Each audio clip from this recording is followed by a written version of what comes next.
Hello, everyone, and welcome back to a new episode of Synced Up. I'm your host, Sabrina Sblosky. I want to be super honest with you guys. Let's just jump right into it. I'm not going to lie, I've been feeling pretty disconnected from my social media platforms like Instagram, TikTok, the podcast. I feel disconnected from my online audience. And I think like moving to Miami, I've been so present just with life going on right now. And I do have updates for you guys. It also feels like I've kind of been holding back on the podcast, not fully sharing everything going on in my life, which obviously, boundaries are important. But it's been a little more difficult, I feel like, for me to figure out what you guys are wanting to hear. And usually I feel like there's this, we're all synced up. Like I would share something and it just is what resonated with you guys. And recently I just feel like I haven't been as active on the Instagram, and I definitely beat myself up over that, where I'm like, this is definitely a slower period for me. I feel like I'm so focused on my Pilates and building community in person. And I also want to build the podcast, but then I was moving and I knew I couldn't commit to doing the podcast weekly. So then, even taking that kind of month or two break from doing the podcast and posting on the Instagram, it really does make me feel disconnected. I just want to be honest about where I'm at because I have been struggling to figure out what topics you guys even want to hear. It's just been like a little bit difficult for me to kind of get back on the horse and feel connected to you guys. So now that my Pilates schedule is more set, like I have a legit schedule, I think it's going to be easier for me to now structure the podcast around that and reconnect with you guys. But with that, I will say something really exciting in my life is that I have a boyfriend. Like I'm fully in a relationship. And the way that it happened also feels so special. And it's reinforced beliefs that I have. For instance, what's meant for you will never pass you. I feel like we hear that all the time. And there are so many sayings like that I think you hear, but until you actually go through an experience where there's a strong emotional connection, it doesn't resonate or it doesn't sink in. And that's how it is with these different lessons or these different mantras. It's like, okay, you can hear it, but until you go through something, then and you feel it, then it's like, oh, I believe this or I don't believe this. And so when I was dating in New York, especially, it was, and I don't like saying like, oh, dating in LA is so hard or dating in New York is so hard. I think it's what you make of it, and reality is an illusion of your mind. So if you are telling yourself dating in New York is so hard, that's an instruction to your brain. That's instructing your brain to then filter out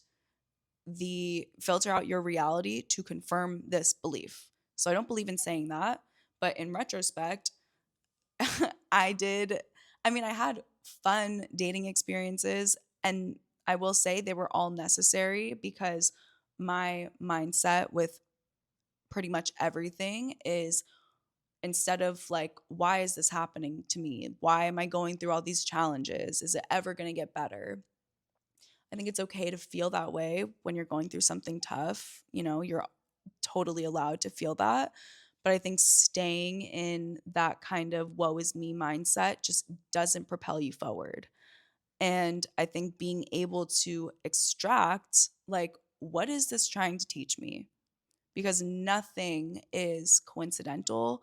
When you're calling something in or when you want something, you're always going to, I think, go through different obstacles, different tests that raise your self worth to the level of which the thing that you're calling in is at. So, all the dating experiences that I went through, each taught me something. And it's crazy when I look back in retrospect because the clearer I got on what it is that I wanted, I know with every cell in my being, I want to be a mom and start a family. That is my top value, top priority. That is what drives me and motivates me. I'm very driven by my relationships. And I didn't have that clarity though, even 2 years ago. In my head, I was like, I'm dating, like, I'll be in a relationship and we'll see where it goes. But I think after my last relationship, going through the healing with that, and then also just real life happening, seeing my parents start to get older, which is a natural part of life, but it just really made my values more clear to me. And even with some of the guys that I dated, hearing how they approached their dating and their values, it like was a mirror reflection back to me of like, okay, well, what are my values? What are my non-negotiables? There was a point last year where I didn't even have that, So I was saying like, oh, I want to be in a relationship or whatever it was, but I wasn't clear on why. And this also goes for your career and for really anything. I think having a strong point of view, a strong understanding of why this is important to you, and then making decisions, taking action from that place of your values. Also, not always easy. Like, definitely not always easy, but usually the right thing to do isn't always the easy thing to do. It's actually a lot of the times the hard thing to do. Just figuring out like what are my values? I know what I want and I'm so confident in that where it made making decisions easier. Not easier but clearer. And I think God does test us or give us opportunities to show through our actions, through our level of self worth and self esteem. Like, okay, you're saying you want this.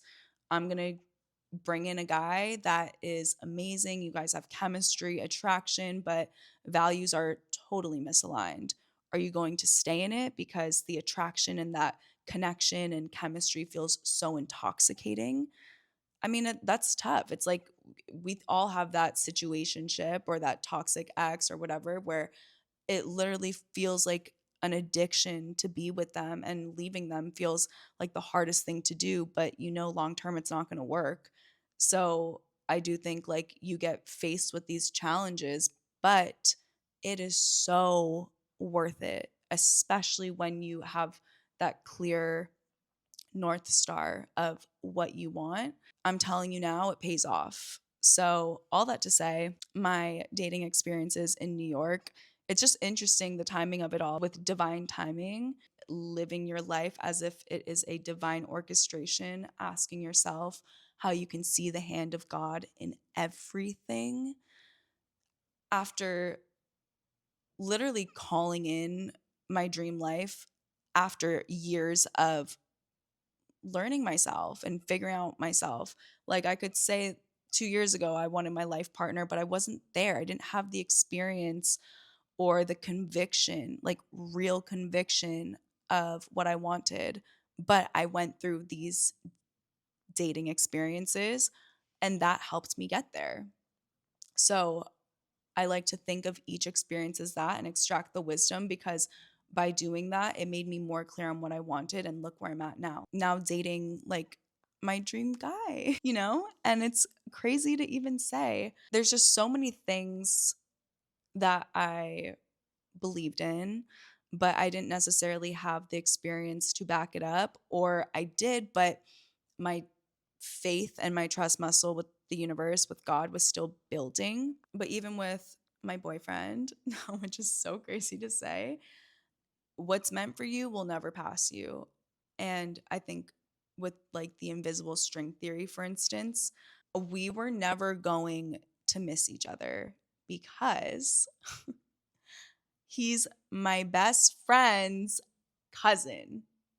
My best friend in the world, Olivia, this is her cousin. She's been my best friend since high school and truly is one of my soulmates. There was one birthday where she said to me, "We're so lucky to have found each other so young in this lifetime." And that's has stuck with me ever since. And I say it to her on every birthday now because it's so true. There's just those friendships, and I don't think it's every friendship that you're going to have. And also, the older I get and the more friends I have and relationships and everything, it reminds me how rare our friendship really is and how strong and how special it is. So this is not going to be every friendship I have. It's like I have very close friends for sure, but she's my sister. Like she's a soulmate, 1,000%. So with that said, it's like with the invisible string theory, essentially meaning that you and your person are always connected by this invisible thread and you'll find each other at a certain point. It really feels like that because I know Olivia and I are like this. She's my family. He is her family. And that's how we met, is because I was spending so much time with Olivia and her family. And especially moving down to Miami, they're all here. They're literally all here. So I remember it was Labor Day and I had walked into Olivia's apartment in Miami, and he and her brother had just gotten back from a workout. And I saw him and I was like, oh my God, I'm going to protect his name for now. Let's just say, what's his name? We need to come up for a name. Okay, this is what we're going to call him because I want to protect his privacy for now. We're going to call him, I mean, I call him my baby daddy. So we're going to call him Mr. BD. So I'm walk in to Olivia's apartment and her brother and Mr. BD are sitting at the table. And I've known him obviously for years because Olivia and I have been best friends for a decade. And I see him and I'm like, oh my God, Mr. BD is a cutie now. When did that happen? But at that time, I was seeing someone else and I was like super into them. Also, it's Olivia's cousin. I just never thought anything of it. He lives in Miami. I live in New York. Like, it just was never even a thing that crossed my mind of like, oh, we would date. So I just saw him and I was like, oh, he's a cutie. Like, that's so amazing for him. I hope he's doing so well. So we spent some time over Labor Day weekend together. I go back to New York. I'm seeing this guy, whatever. Things with that guy obviously end, but that was like the last big, big lesson that I needed to learn. And it was a lesson in values because me and this guy that I was dating, we had not even a slight difference in values. We were on opposite ends of the spectrum. And I swear it was like God saying, are you going to stay with someone out of just like chemistry? Or you're saying that you want a life partner, you want to build a family. What's important to you? Get so clear on that, double down and move on and live from that place, make decisions from that place. So that was the lesson I learned from that. And I think because it became so clear to me, I was saying, no, I truly just wasn't even entertaining any guy. I didn't go on a date for like months. It was months. I had zero roster, literally talking to no man, truly not entertaining any guy. I was just like, I don't want to waste my time. I know what I want. This is not it. Like, I'm not wasting my time. So there was a major dry spell for my dating life because I was just like, no, I know what I want and I'm just going to fill my own cup. Also, that's when I really started taking the Pilates up a notch, which is just crazy how everything comes together. I really started just pouring into myself, focusing on Pilates, making that my number one focus because I knew that's what I wanted next. I already have my influencing down, I have my platforms. I was in a good rhythm with the podcast. I was like, next, I want Pilates. So I put all my energy into that. I started teaching more in New York, building that skill, building that confidence, and then came winter break. So I come down, I'm spending Olivia's birthday with her whole family. We're spending so much time together. And I'm thinking, wow, he is so awesome. Like, I'm really enjoying hanging out with him. Still at this point, I'm like, nothing's going to happen. Like, I literally live in New York and it's her cousin, you know, I also would never want to jeopardize my relationship with Olivia. She and also her whole family. Like I've become so close with her whole family. I was just like, if someone's going to come into my life now, it can't jeopardize my one of my strongest relationships. You know what I mean? And that was something that we definitely spoke about before moving forward with Mr. BD. Anyway, then comes New Year's. So Olivia's birthday is right before Christmas. And I knew that I was going to be seeing Mr. BD on New Year's too. And that's when I started realizing, like, oh my God, I think I have a little crush on him because I'm so excited to see him at New Year's. This was also the first guy where I was like, not necessarily even entertaining because I was like, I don't know if we can date, but I just felt so excited about him and excited to see him. And then I remember New Year's was the first time where I was like, oh, okay, like something's there. Like I have a crush on him. And this is still before I knew that I was moving to Miami. I had plans to go back to New York. I remember being so sad. Like I did not want to move back to New York. I remember even calling my cousin and being like, I have such a crush on him. And I'm actually sad to be going back to New York, but I know that I'm going to be coming back to Florida in a few weeks. So I'll see him then, I guess. And she was like, yeah, just stay in touch with him, whatever. Mr. BD is like inactive on social media and not a texter. So I remember I posted a photo on my story and I tagged him in it. And I was like, okay, this is perfect. Like, we'll maybe start DMing and but also this is before I've even verbalized anything to Olivia or anyone about, aside from my cousin, about having a crush on him or anything like that. I also like wasn't making it obvious because it's so layered. It's like my best friend's family. So I was just trying to be normal and like a little flirty, but definitely safe and not acting recklessly. I gotta say, I was very intentional with how I am very careful, extremely cautious, careful, intentional. So I was thinking, like, okay, like I always post photos on my story and I've tagged him before. So I'll just do it again and like I'll pop up in his thing. And then maybe like we'll start DMing and we'll start talking like when I'm in New York and when he's here. He left me on red, first of all. And then I was like, okay, great. So we're not going to be talking while I'm back in New York and you're in Miami. Sick. Anyway, I end up moving to Miami like a few days after this all happens. Like I make the decision and then a week later I move here. And so I'm settling in. And then about 2 weeks into living here, I brought it up to Olivia. I also, you guys, I had to muster up the courage to even ask her this because I was like, oh my God, I can't believe this. And so I asked her, I was like, has Mr. BD ever said anything about me? Because also, I will say though, she picked up on the vibes. It was, I think, an unspoken, actually, no, it was a spoken thing. She was like, wow, it seems like you and Mr. BD were really hitting it off. And this is before I think I like allowed myself to even like him.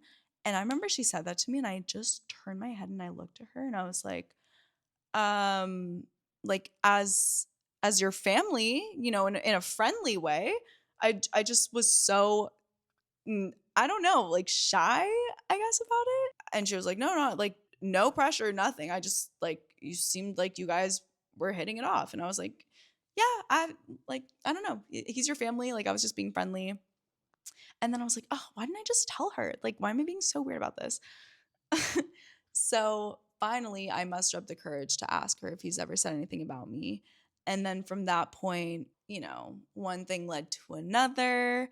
He texted me. I remember I was in Palm Beach. I went up for the weekend to teach Pilates, and I was not expecting him to text me. The Super Bowl was coming up, and I was like, okay, I'll probably see him on the Super Bowl, or like I hang out with the family so much and the family's always together. Like I'll see him in a family setting and like just take it slow. It's already been the whole thing was so natural and organic because from the jump I was just like I'm hanging out with Olivia's family. Like I'm gonna just be normal and be myself and talk to like it never crossed my mind. So it truly was so natural and organic the way that we started even talking and hanging out and getting to know each other.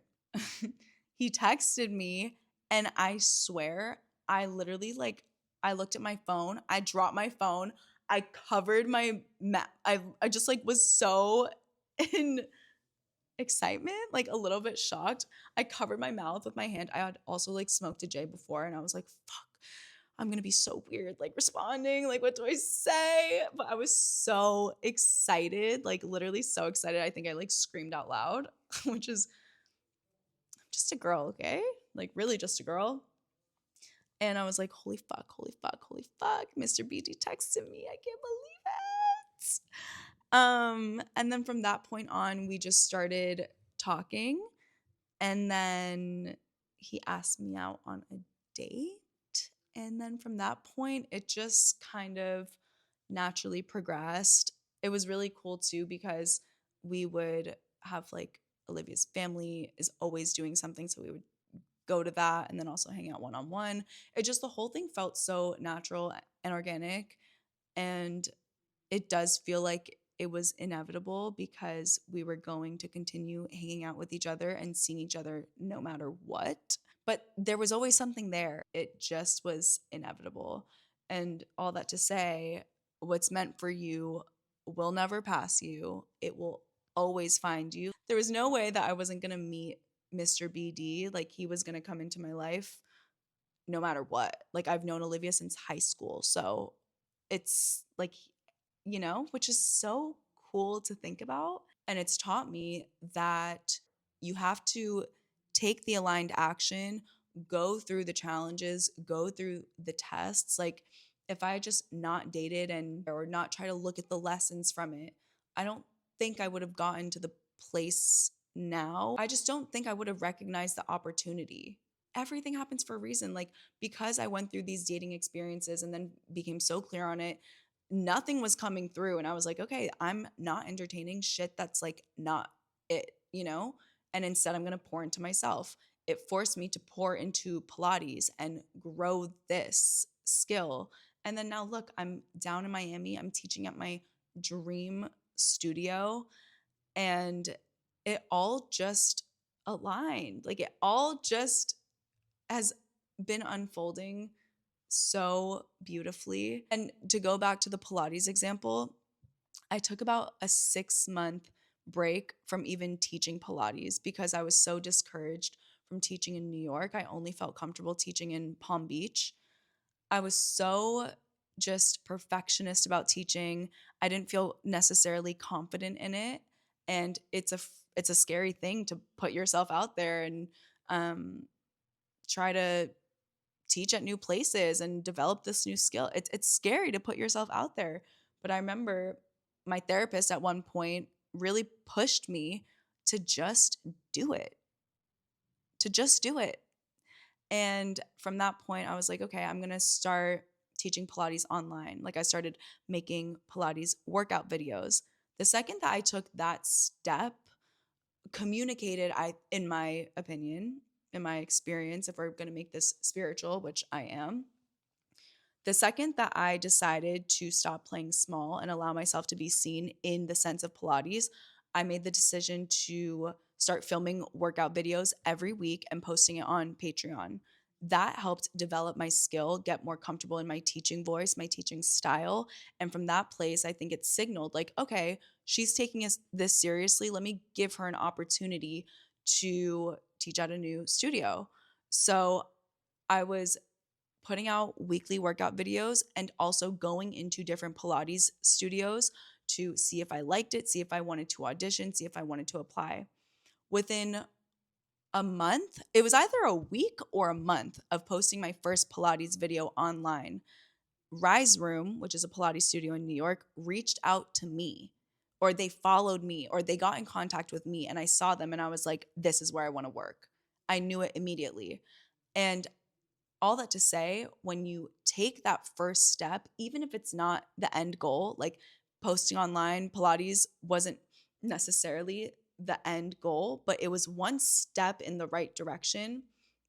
You don't have to jump from A to Z. You can take that bridge in the middle to get you there.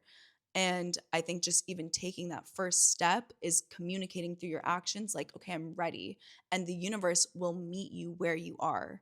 But you have to, it's like a dance. You have to take the step, universe will meet you, and then you keep going from there.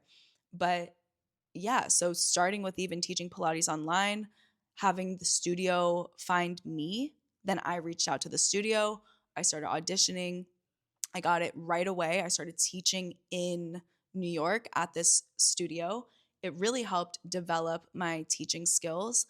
And then I was going back to Palm Beach, teaching in Florida, again, developing my skills, where it got to the point that I moved to Miami and I was like, I feel ready now to teach at Fuse House.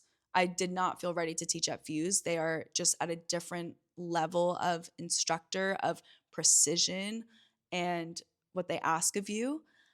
And finally, after months of preparation, preparing through going through these different experiences, preparing by taking that action through all the steps, it got me to the point where it's like the universe was meeting me and it met me in Miami. So even taking that leap of faith of moving out of New York, out of my known environment, out of my identity, like growing up somewhere and then like being a New Yorker was part of my identity. So leaving that and moving somewhere completely new to Miami, it aligned me with my dream environment. I'm around trees, nature, warmth. Like this, I didn't realize how much your environment plays a role in your identity with what you're able to attract, just your overall well being, which makes so much sense. I didn't realize, and I love New York. I love the energy, but it just wasn't a match for me anymore. It just wasn't. And I didn't realize how much it was actually holding me back until I moved to Miami and am creating this new lifestyle that feels so much better for me. And because I feel better, I'm able to operate at a higher capacity. And then from this higher capacity, from this new level of just joy, like really feeling joy in my life and alignment from this place, look at what I'm creating and attracting. I immediately got an audition at Fuse House. I got my community classes and I'm already on the schedule within 1 month of being here. And obviously, that's not going to happen all at once. Like each week was a different layer. But if you think about it, a new development each week, like first week was emailing, getting my audition, having the audition. Next week, community class number 1. Next week, community class number 2. And so each week there was a progression, a natural progression. And within a month, I was on the schedule of my dream job of teaching Pilates in Miami Beach. Like I've thought about this since I was 16 years old, visiting Miami, taking workout classes here, and just loving the lifestyle.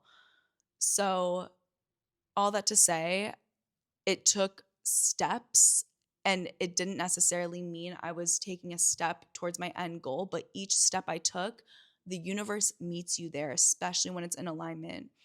And then sometimes you have to take a big risk, like moving to a different state, but it was the best thing that I did. And then moving here, like I didn't meet, but like I'm with Mr. BD and I'm so happy and just so grateful to be in a relationship that feels like this and is like this. I just like, I'm so happy. Holistically, it's strengthened my faith so much where I'm like, okay, it's safe to trust the process. Take the first step, the universe will meet you there. It feels good to finally tell you guys about him because he's definitely become a really big part of my life. And it was hard to not say anything about him. It just was like new and fresh. And I wanted to just respect that and be in it and be present with it, which I still obviously do. It just like, it feels like an appropriate time to introduce him to you guys. It's awesome to reflect on the entire experience and see the hand of God in everything, see how each experience was given to me as a divine gift to ground into my discernment, create that conviction, move from that place and trust the process, strengthen my faith in the entire process. And that also is extremely fulfilling to me, feeling very connected to God, feeling so blessed by God, feeling like really present with the blessings that I am receiving, truly not taking it for granted. It feels like the novelty is never going to wear off. And I think that's what's so special about having a connection to the universe and a connection to God is like each time you receive a sign or some or a blessing or a miracle, the novelty never wears off. It's like when you feel that two-way connection, that two-way communication, it never gets old. And it's one of the most fulfilling feelings and experiences I think a human can experience, in my opinion, for me personally. So, with that, oh, this was a vulnerable episode for me, but I'm glad that we've had this discussion. I would love to hear your guys' thoughts. Please feel free to always message me. And if you like this episode, please leave a review wherever you listen to your podcast. It just helps me help you, really helps the podcast. So I'd appreciate that. And with that, I will see you next week on the next episode. Love you guys.